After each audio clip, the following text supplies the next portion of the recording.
Hello everyone, and welcome to the UX Lounge, brought to you by students from the University of Toronto's Faculty of Information. On the student side, we have Ritika, Sharma, Roshni, Thawani, Joyce, Fung, and myself, Simran, here today. In hopes of taking our learnings outside of the classroom, we connect with industry professionals to learn about their day-to-day roles, as well as life reflections that may help our student community achieve their UX career goals. We thank our guests for generously volunteering their time. Here at the UX Lounge, we look to learn about our guests' journey through UX and their experiences in the industry compared to academia, as many students are eager to make that transition as smooth as possible. Let's welcome David Muñoz, who is currently a senior UX researcher at Google. While getting to Google is a huge achievement on its own, David has had an incredible backstory, exhibiting his wealth of experience prior to and ongoing. David earned a bachelor's degree from Duke University in psychology. Afterwards, he attended Georgia Tech and earned a Master's of Science in Human-Computer Interaction. Throughout his professional career, David has amassed quite an impressive portfolio, having research assistant experience at Carnegie Mellon University's Center for Neural Basis of Cognition.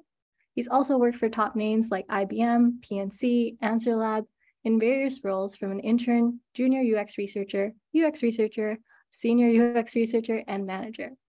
With 10 years of experience working in the tech and financial services, he thoroughly enjoys learning about users and empathizing with their needs. Tying all these findings back to the business needs and objectives while working with cross-functional teams to plan, track, and deliver great software and products. Our team is super excited to learn from David's journey in UX, and we are looking forward to getting started in the lounge. So without further ado, welcome, David. Thanks, glad to be here. Thanks for having me. Could we start off with a super easy question? And could you just share a little bit about your story and how you got into UX and how you ended up at Google? Yeah, so like you were mentioning during the intro, I studied psychology in undergrad, and I wasn't sure if I wanted a PhD or not after that. So I decided, excuse me, I decided to look for research assistant positions in psychology research labs to get to know PhD students better, hear about their experience. And I got a really interesting position at Carnegie Mellon as a research assistant for 2 years. And that's where I learned a bit more about HCI, since Carnegie Mellon has a great UX and HCI program. And I was still kind of debating getting a PhD in psychology, but learning more about this field of HCI made me realize, wow, like I've always been pretty interested in how technology works. I definitely am not like a professional software engineer by any means, but I've taught myself some code. And in grad school, I ended up actually creating an Android app with CDC. But anyway, when I was still at Carnegie Mellon and learned, there's this field that combines not just psychology, but also design and engineering and then products management, it sounded super interesting. And that's when I pivoted and got a master's in Georgia Tech. And yeah, hard to believe it's been just over a decade since I made that transition, and now I'm at Google. So yeah, lots of great roles along the way. And the experience I got really varied. Like the first job I got at IBM was more enterprise. It was a very large company, of course, right? IBM, like at the time, had almost 500,000 employees. I've also worked in financial services at PNC. And that was a really great experience because I was the first UX researcher hired there. So it really gave me an opportunity to kind of grow my leadership skills and mentoring skills. And then AnswerLab, I was a consultant. So that was also awesome because I got to work with a variety of clients. So not just in financial services, but also technology, healthcare, and a few others.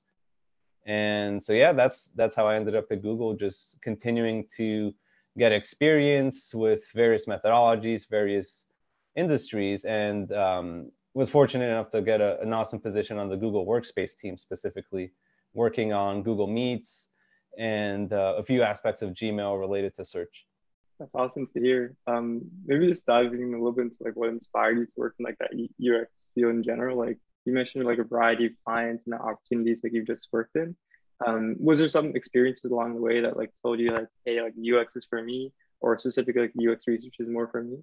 I think at both Carnegie Mellon when I was working as a research assistant and at Georgia Tech when I was getting my master's, I've always been really interested in academia and contributing to the broader knowledge and pool, right, that's out there of insights.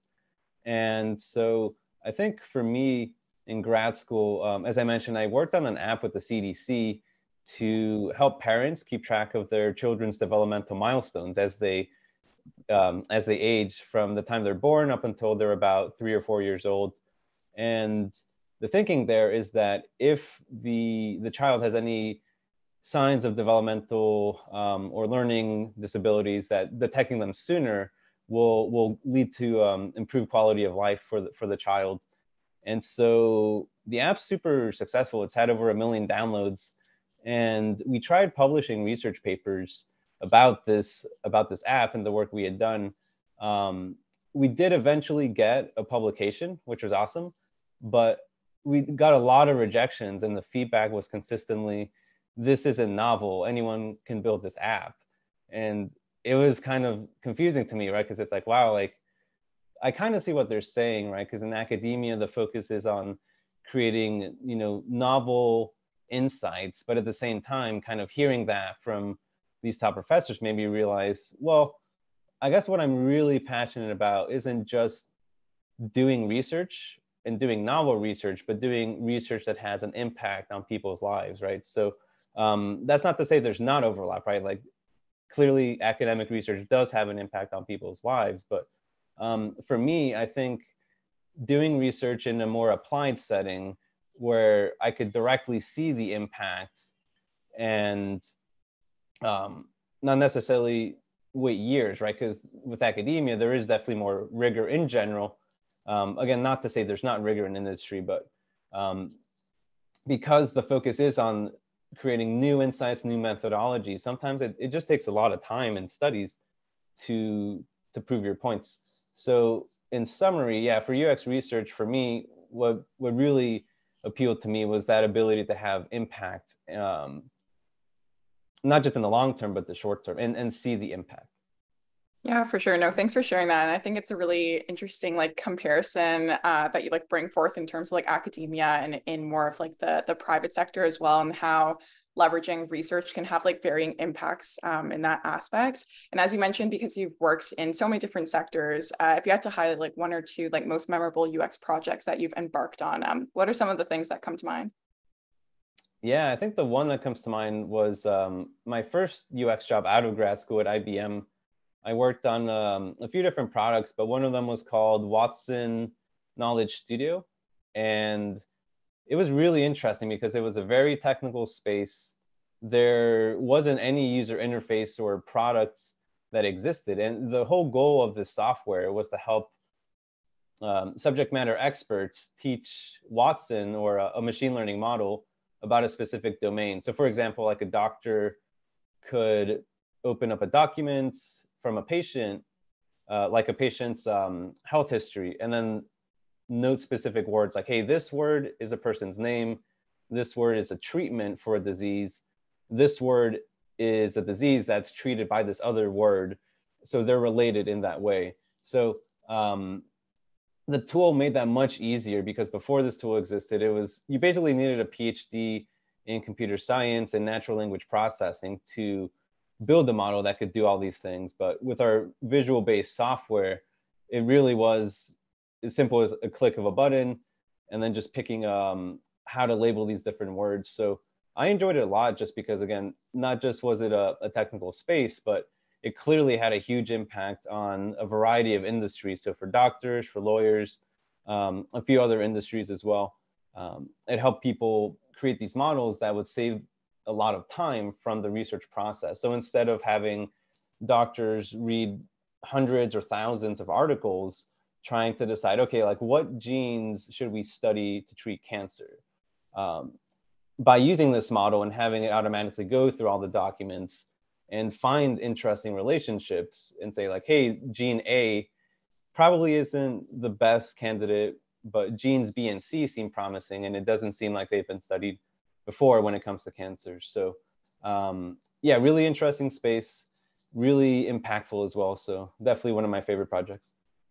That's awesome. You worked on like IBM Watson. I've like used it or like tried to use it in so many projects. It's so cool to meet someone who worked on that as like an actual person.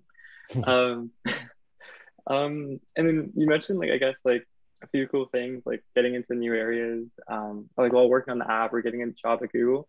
I'm kind of curious, like, do you have any insights into like effective networking, maybe like on the job and or maybe just like trying to get a job as well? Yeah, so outside of your current company, definitely LinkedIn. It's such a powerful tool, and honestly, like I don't know how people networked before it existed. I think it started in like 2007 or 2008, right when I was an undergrad. So I've always kind of known a world with LinkedIn.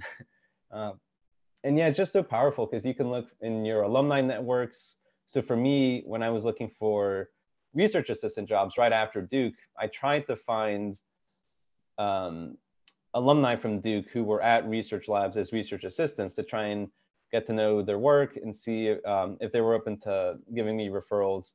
And then same with every other job I've had, right? Like for Google, other companies as well, it's just so competitive out there, right? That it's good not to just try and get referrals when possible, but obviously like learn a bit more about the company and the culture and the team. Because even at more, let's say, prestigious companies, like depending on which team you are on, you could have a very different positive or negative experience from someone else, right? And unfortunately, I have known people who thought they got their dream job at certain companies, and a few months in, they realized like, oh man, like there's no work-life balance, or my manager just doesn't have time to really mentor me, and I'm pretty new to the field, and I just feel like I'm spinning my wheels. So anyway, LinkedIn is super helpful for trying to get a sense of that. And of course, while you're interviewing, you should try and get a sense of those factors as well: work-life balance, who your manager is, who your team is. I also recommend just networking within your own company too, though. When I was at IBM, I briefly debated going into product management, and I mentioned this to my manager that I was, just interested in learning more. There's definitely overlap between product management and UX research in most companies. So it wasn't that I was unhappy as a UX researcher, but I was just genuinely curious, like, what are some of the skills that they have that UX researchers don't necessarily need or use? And so by asking my manager, she made some really great recommendations for product managers at IBM who weren't on the Watson team, but they were previously UX researchers or UX designers, or they were just always product managers who were passionate about research. So what I'm saying is you can definitely look on LinkedIn, and there's other networks too. UXPA, I've been a mentor there over the past few years. They have a mentoring program, and there's ADP lists, there's others as well, other ways of kind of networking and getting feedback. But internally, you have your manager. Hopefully you're building a close relationship there. And so they know so many people. Sometimes I'm surprised by how wide their network is. So why not, get their advice and see who they recommend you speak with. So long story short, LinkedIn is great. It can definitely be a bit intimidating, especially if you're more introverted. So asking your manager for advice too would be a recommendation I would give to. Yeah, for sure. No, thank you for sharing that. And I think like effective networking and kind of being able to find those mentors is definitely like one part of the challenge that like one may face when they break into the UX research space. In terms of like your journey in UX as well, are there like any challenges that you'd like to kind of share with us, and maybe how you went about overcoming them? I think especially like myself as like someone who's just about to start my career, I think kind of being able to learn from other people's journeys in terms of how they worked through specific challenges in the field is like super helpful to learn from, and I'd love to hear from you about that. Yeah, great question. So there's a few that come to mind. I think the biggest one is just I'm trying to think where to start. I guess one of them, it's not really a challenge, but more of like something to be aware of. I mentioned work-life balance, right? So as students, I think, 15 years ago, I definitely had way more energy than I do now, right? Like I was just younger in general, right? So even even thinking now, I'm like, wow, how did I do so much in college? And part of the answer is I just didn't sleep as much because I was having fun. There were lots of cool activities and clubs and friends I was making. So college is just 4 years, right? So I just did a lot. But the thing is, life isn't just 4 years, right? It's definitely more of a marathon than the sprint. And so you're of course welcome to work as much as you want, but there's definitely more to life than work. So I think that's one thing, especially at IBM, that I kind of had to be more conscious of. There were lots of interesting projects, but if I was burnt out because I was working too much, then I wouldn't be as effective. My team wouldn't benefit from my work as much. So just kind of being mindful. And again, like, it's totally fine if you do want to work more to advance your career, to get promoted sooner. Not saying that's not okay. It's just kind of a choice you have to make. And that can change too. Like, there have been jobs where I decided, I want to take it a little bit easier and have more work-life balance. And then for other roles, I made a conscious choice. Like, I think I'm ready to get promoted. I may have to work a little bit more than usual for that to happen, right? So that's one kind of challenger choice. The other one is just the fact that in the university, in the master setting, everything's presented like there's this perfect process. There are these specific steps that always happen in this order, right? And it makes sense, right? Because you have to learn about things. So you have to learn about the ideal scenarios, but it's definitely really messy in industry, right? There's lots of changes. There's just a lot you have to learn about. And I was talking with Roshni about this, like, in undergrad, I never would have thought about, like, not just how important my boss would be, but like my boss's boss and my boss's boss's boss. Like 3 weeks ago, we had to present to our VP, who was my boss's boss's boss's boss. So definitely a bit intimidating, right? And the thing is, that person has such a high level view, and this person literally is responsible for, I think, like 10,000 people at Google, right? Like, she has a lot of responsibility. So the way that I would share research insights with her would definitely be different than if I was sharing research insights with undergrad students versus my immediate research team at Google, right? Like, the core concepts are still there, but the tone, the length of the presentation would definitely be different. So that's, I think, kind of the most consistent challenge I've kind of thought about. Like, how do I best present to this audience based on what they need and based on what I'm hoping to share with them. Gotcha. So it's a lot about knowing your audience. And I hear that so much from researchers across the board, because it's like, when you're a UX researcher, you're not only are you presenting to designers, product managers, engineers, you're also advocating for your user on the field. So Exactly. I feel like the more I hear that, it's like cementing in my brain. So thanks for sharing that. And sorry, one quick add on to it. The other challenge is it varies a lot company by company. Like, at some companies I've worked at, I think teams expect to have more of a discussion around research because they want to understand more. So that's how it is at Google. Like, everyone's really interested in research. And so I'm pleasantly surprised by how many questions I get during presentations, because the team is excited and they hear, like, oh, like, you learned this. What about this? Is this something you learned from this study, or is it something that you think we need to find out about next? Or they might ask, what do we do next after this, right? Like, you're saying this was the finding, but should we be worried short term, long term, both?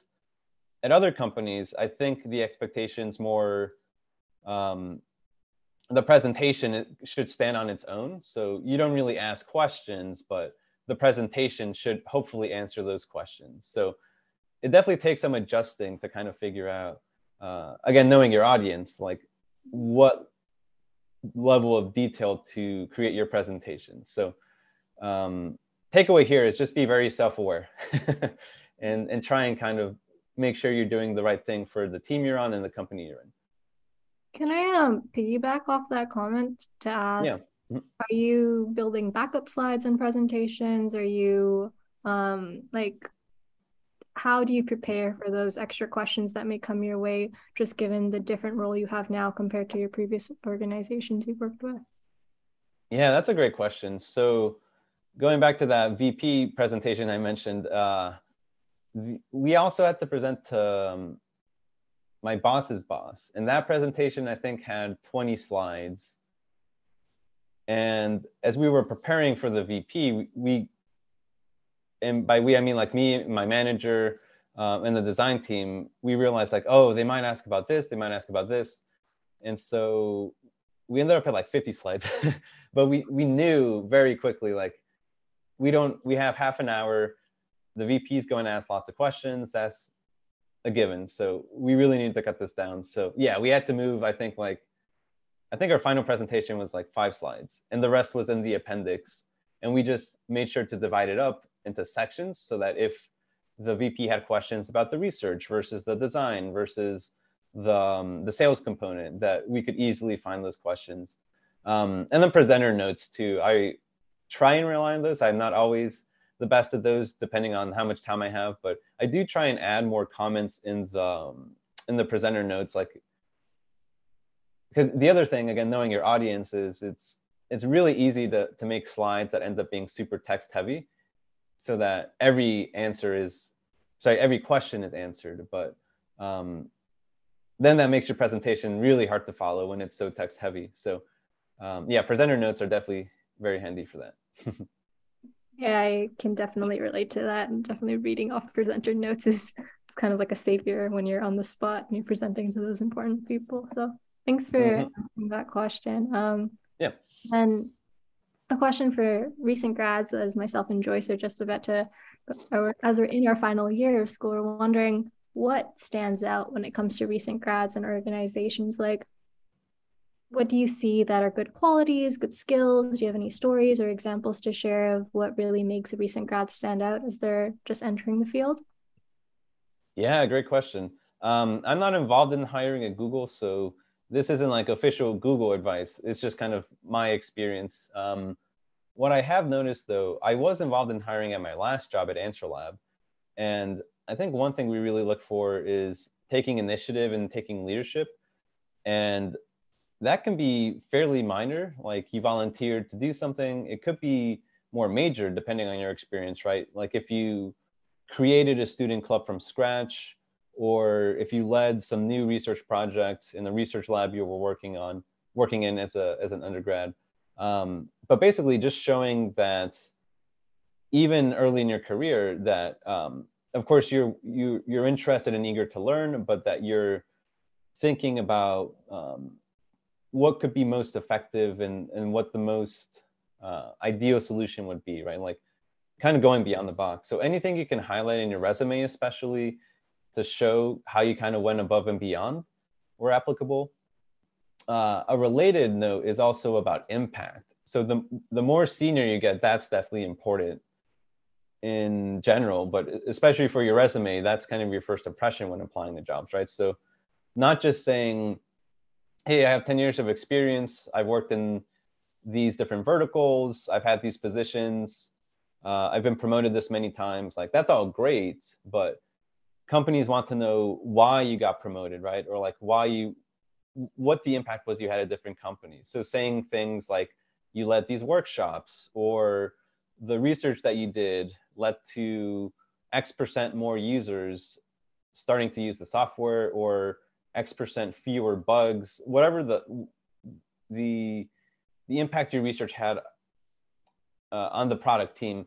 So again, earlier in your career, it may be a little bit harder to do that, but again, like numbers are so important with resumes, right? Like saying something like, not just saying, and I'm just making a research assistant example, like assisted with research studies, right? Like that's probably something you did as a research assistant, but if you can say, taught myself Java or MATLAB or R, whatever tool, to analyze findings for 10 studies, right? That's way more specific. It's way clearer what you did and you taught yourself a programming language, right? Like that's pretty impressive.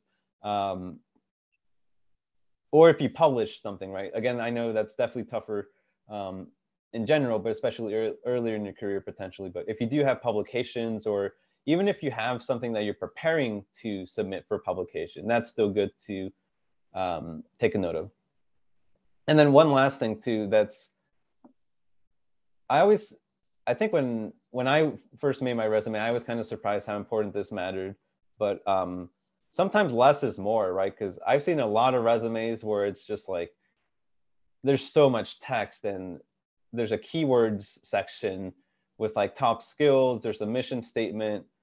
And the sad truth is, again, this will vary company by company, but a lot of times like a minute or two is kind of the first pass that your resume will get. And then if the recruiter or the hiring manager is interested, then they'll kind of read a bit more closely and see if you're a fit. But first impressions really do matter with your resume. So to recap, highlight the impact your work has had as much as possible with numbers, especially. Show where you've kind of taken initiative or leadership, no matter how big or small you think it is, because any leadership is great. And then less is more, right? Like, yeah, less text in general is definitely better for the resume. And speaking of those impact points and those metrics you're talking about, what if someone got a certain salary while they were in the job interviewing process and they wanted to negotiate it? How would you kind of leverage your skills and your experiences to highlight that if you wanted to negotiate your salary? Have you ever been in that position? Oh, yeah, that's a great question. So again, my advice, not like the Google advice, but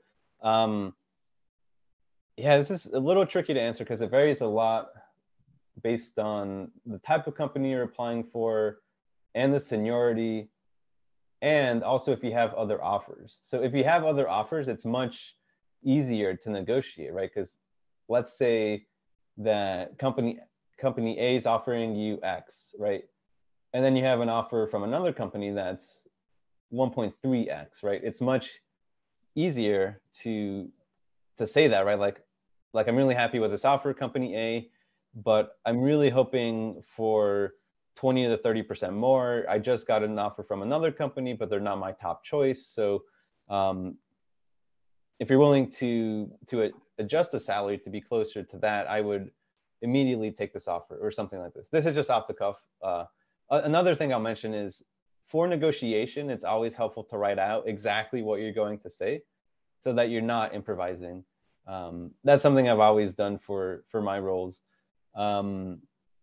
The seniority aspect, unfortunately, at least in my experience, like I think the earlier on you are in your career, the harder it is to get a substantial increase. So like in that same example I said, if you ask for 30% more, you might get 10 to 15% more. But I think the kind of silver lining is at least you asked and at least you got a higher salary, right? Like at least based on Glassdoor. Oh, Glassdoor is a tool I definitely recommend too. Like when I started IBM, I asked for more, I negotiated, and I did get more. And that made a big difference. Like my salary increases the following years were more because they were percentage based, right? And the salary was, hold on, I'm trying to remember what percent higher. It was like 10% higher. So if I had just accepted the offer, I could have lost out on like a couple, like tens of thousands over the 2.5 years I was at IBM, right? So my advice is always negotiate. And even if they say no, at least you tried.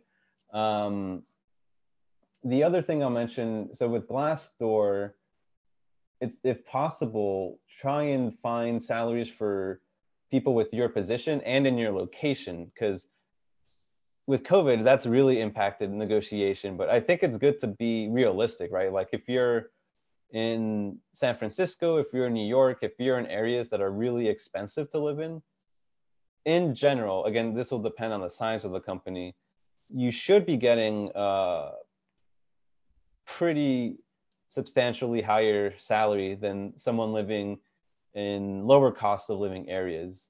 So I'm in Pittsburgh. I think I'm technically like a medium cost of living.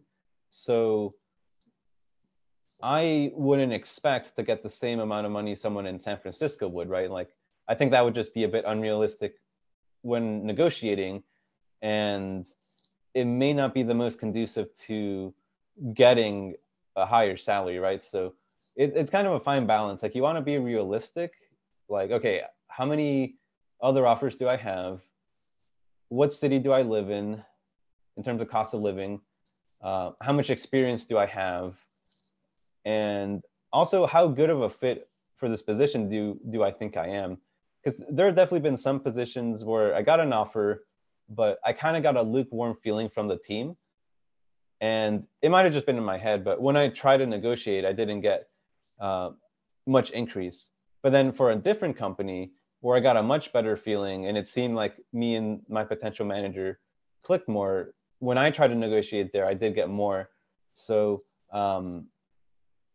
yeah, just know things may vary depending on the company, company size. So yeah, sorry, kind of a long answer, but it's tricky because there's so many variables. Yeah, for sure. No, thanks for sharing. And I think as someone who's breaking into this space versus, speaking to someone like you who has over 10 years of experience is like very helpful to kind of be able to learn from your journey and how you've been able to like navigate that successfully in various sectors. And if you could go back and have a conversation with your younger self when you were graduating from university, like kind of looking into breaking into the UX research space, what are some like pieces of advice that you would give your younger self? Yeah, I think one of the biggest things is just kind of giving myself advice about soft skills. I forgot to mention that earlier about challenges. So like knowing your audience is really important, but another challenge is just dealing with lots of different people, some who are more bought into research, some who are less bought into research. And to be honest, I worked with some like pretty nasty people, like very mean people. And yeah, there's unfortunately always like some toxicity, hopefully not a lot, right? But for many reasons, some people are just really hard to get along with. And so I think some of the advice I would give myself is, life is short. If you're surrounded by toxic people and you're trying to change things and, get along with the team, but nothing's working, like there's only so much you can do. So you're just going to get burnt out if you try and change things when there's so much resistance.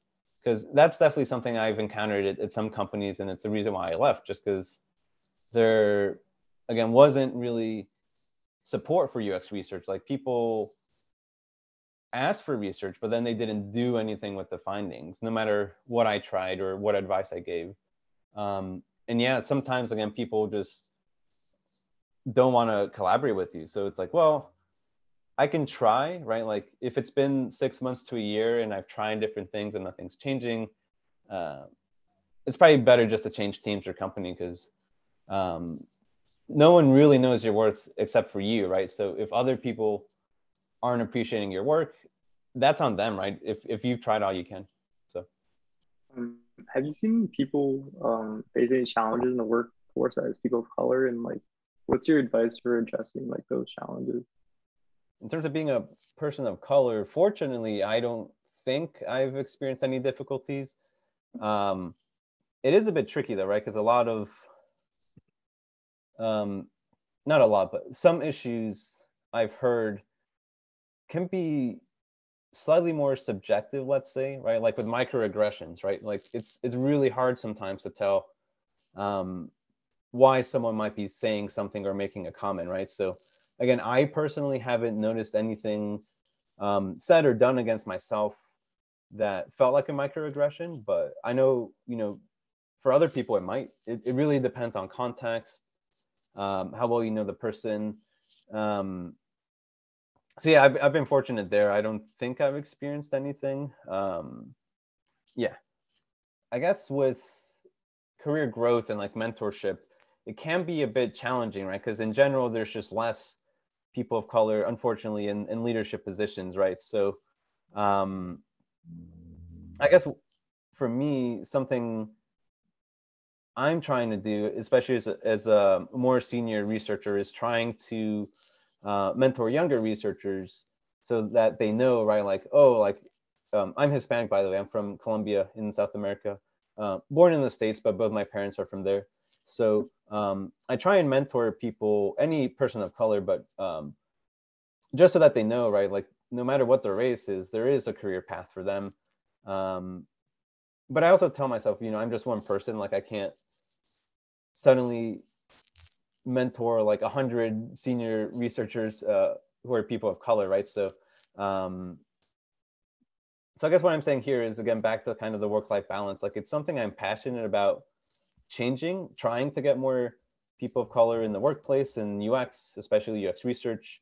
But it's not something that can be done overnight, for sure. Back to the whole like sprint versus marathon. It's definitely more of a marathon effort. So kind of what I'm hearing is like, for folks who may experience challenges, like finding mentors who are allies and who like understand that there may be barriers in the workforce, but just seek that advice and like really learn and grow and understand it's going to be a process because we can't change everything overnight. Exactly. Yep. That's a good recap. And when it comes to networking and mentorship, do you think that LinkedIn's the only efficient source? Like, is there any others you'd recommend? Yeah, that's a good question. I haven't tried ADP lists for like mentoring or networking. I've heard kind of mixed things, to be honest, like mostly good, some neutral, some negative. So yeah, I can't give any specific advice there. What is ADP list? Oh, sorry. Yeah, it's a platform. I think it's US based, but I would imagine you could sign up for it in Canada too. Maybe not, but not sure. It's a network for mentors and mentees. So if you wanted to be a mentor, you could go on there. You could have like office hours where people sign up to speak with you, and you can list what your different skills are. So if you're a product manager, if you're a UX designer or a researcher, you can list those skills and you can find people with those skills. So yeah, it's kind of a mentoring platform. I guess, again, I haven't used it, but some of the kind of more negative feedback I've heard or read about is that some people kind of inflate or conflate their experience, where they say like, I'm a mentor, I'm a UX research expert, and they have 2 years of experience. And I'm sure they have, a lot to teach, but it can come across as a little arrogant, I guess. And I mean, just kind of like blinking on the word unauthentic. There we go. Yeah. To kind of market yourself as something you're not. But on the other hand, I've heard of really good success stories where someone talked to someone with, many years of experience. They made great connections. So yeah, LinkedIn, I'd say externally, it's really good. It just has such a good search interface. Like, you can, when I was searching for jobs at Google, tell me if this is too much detail, but basically, for the hiring process, a lot of it depends on the teams that are interested in you, right? There has to be a mutual interest, right? Like, a team needs someone with your skill set, and you need to be interested in that team and what they work on. So something I did right as I was applying was I went to LinkedIn. You can search for posts by people from certain companies within the past month. So pretty specific, right? So, and by keyword. So I searched hiring UX research, UX research opening, like a lot of different key phrases. And just from that, I made, I think, like 4 or 5 connections with the hiring managers and said like, hey, I just applied. If you're interested in qualitative researchers, I saw you have an opening and I'd love to learn more. And a few people did respond. So, if I hadn't done that, like, hopefully I would have still gotten the job I have now, but I do think it made a difference to do that networking. So long story short is, you can find pretty much anyone on LinkedIn, no matter what question you have. Like, I'm looking for a woman mentor who is on the West Coast in this company. You can find that if that's who you're looking to network with.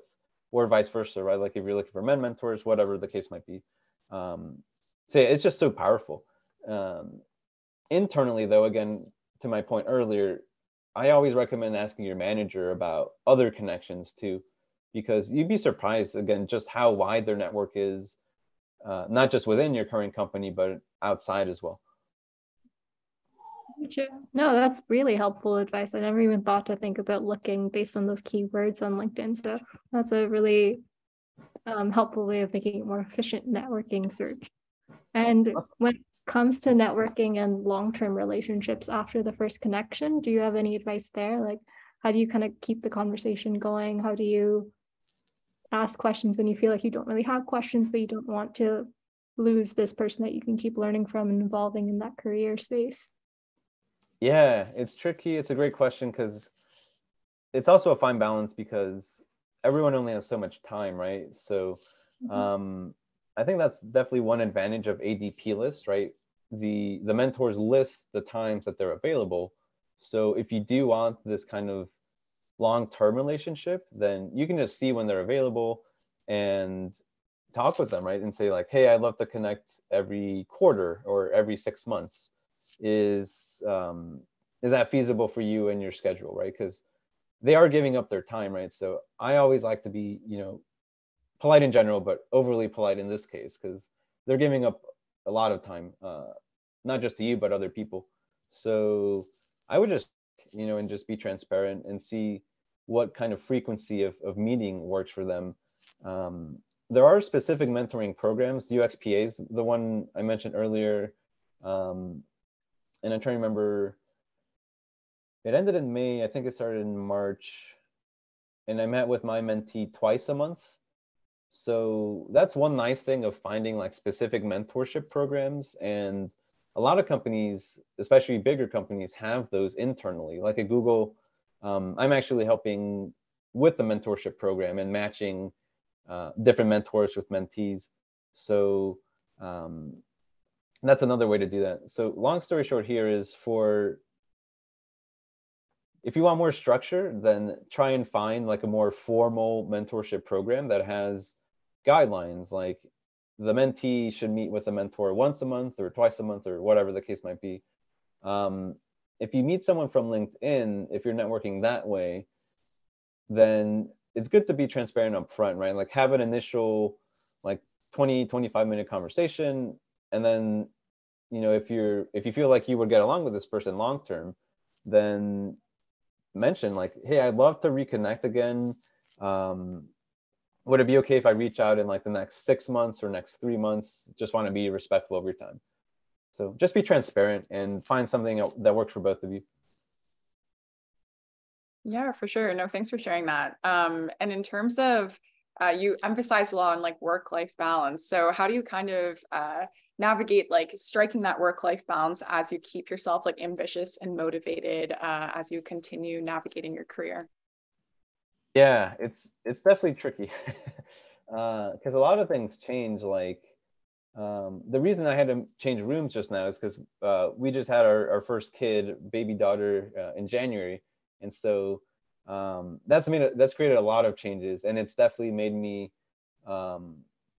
be more kind of aware of when I start to work and when I stop working. So it's really all on you. So it's a fair amount of responsibility, right? Because like if you kind of don't watch out for things, like you could easily end up working 60+ hours a week at any company, right? Just because there's always something to do. So I think just being mindful and kind of setting boundaries. So for me, I'm on the East Coast in Pittsburgh, but like 80+% of my team at Google is on the West Coast. So I've been pretty firm in a nice way, of course, and just blocked off my schedule, right? Like after 5:30 p.m., I'm just really not available unless it's like a true like emergency or like if there's something that we need for a VP meeting or something. So I did have to take one 6:30 meeting once, but again, this was like a really, really important meeting. It was super hard to even find a time to meet. But yeah, in general, I just told my team, I'm not available after this time. And everyone's pretty understanding.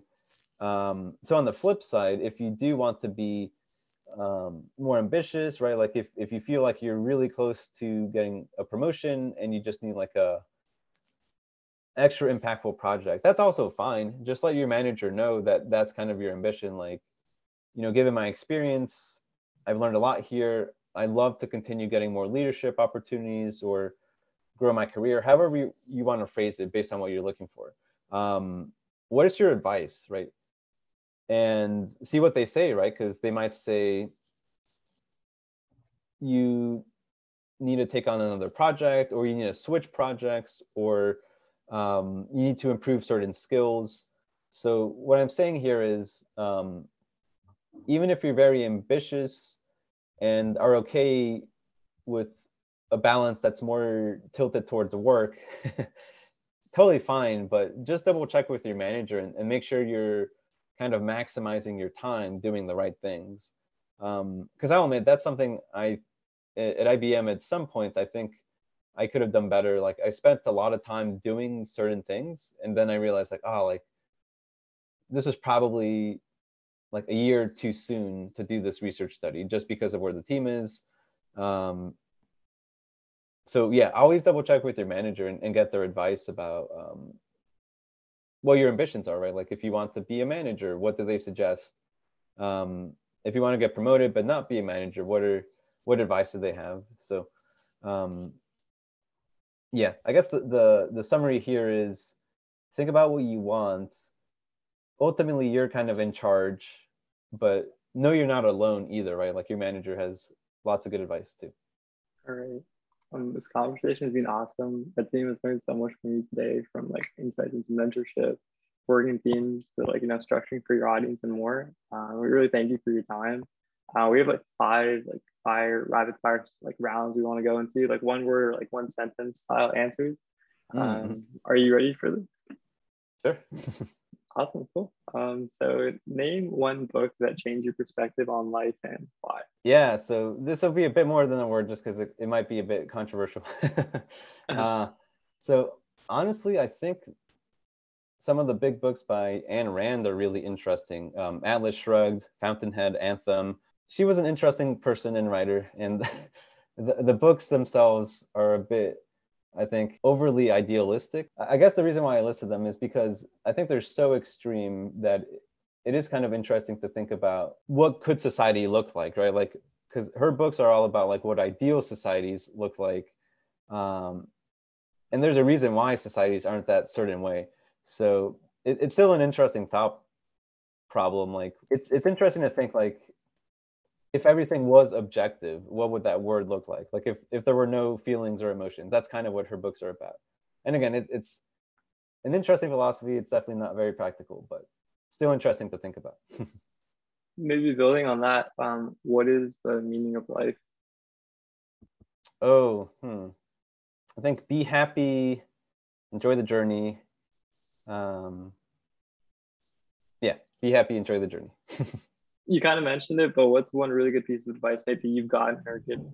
Oh, okay. I'll kind of cheat it. I think there's two. Aim for work-life balance and don't compare yourself to others. Solid. What's the most important thing for a successful career in UX? Sorry, these are great questions. I'm just having trouble picking one thing. Yeah, I would feel like one. Yeah. Yeah, I think knowing your audience, but also collaboration. Awesome. And what's next for you? Are there any like upcoming projects you'd like to share? Ooh, yeah, that's a good question. I can't share too much, but there's an interesting article on TechCrunch. So it's a TechCrunch article from October about Google Meet getting automatic meeting transcriptions. So that's one of the main products that I've been working on. So it's awesome that it's available externally now. And again, I can't really talk about the details, but we're continuing to work on the transcripts beyond what just went live. Wow, awesome. Well, thank you so much, David. I feel like we've learned so much from this conversation, and we are so grateful for your time.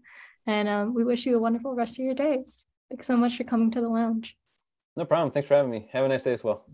That brings us to today's episode of Navigating UX Research with David and Muñoz at the UX Lounge. If you're looking to learn more, follow us on our social media handles. Until next time, from your favorite UX crew, Joyce, Ritika, Simran, and Roshni. Thanks so much. Take care. Bye. Bye. Bye.